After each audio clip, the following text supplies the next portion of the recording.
بسم اللہ الرحمن الرحیم۔ السلام علیکم ناظرین، آج وزیراعلی پنجاب سردار عثمان بزدار کی جڑانوالہ کے نواحی علاقے سید والا میں آمد ہوئی، جہاں پر انہوں نے اپنے پرسنل سٹاف آفیسر حیدر علی کی والدہ کی نماز جنازہ میں شرکت کی۔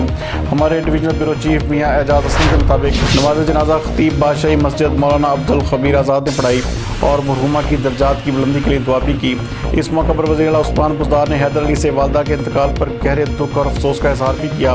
وزیراعلی پنجاب نے سوگوار خاندان سے دلی ہمدردی اور اظہار تعزیت بھی کیا اور مرحومہ کی روح کے اصالِ ثواب کے لیے فاتحہ خوانی بھی کی۔ ان کا کہنا تھا کہ آپ کی والدہ کے انتقال پر گہرا دکھ اور افسوس ہے۔ والدہ کا انتقال کسی بھی بڑے سانحے سے کم نہیں۔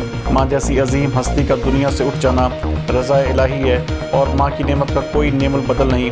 ماں کی جدائی کو دکھ کبھی بھی نہیں بلایا جا سکتا۔ انہوں نے کہا کہ اللہ تعالیٰ سے دعا ہے کہ حیدر علی کو یہ صدمہ برداشت کرنے کی ہمت عطا ہو۔ نماز جنازہ میں صوبائی وزراء، اراکین اسمبلی، اعلیٰ سرکاری حکام، عزیز و اقارب اور اہل علاقہ کی کثیر تعداد نے شرکت کی۔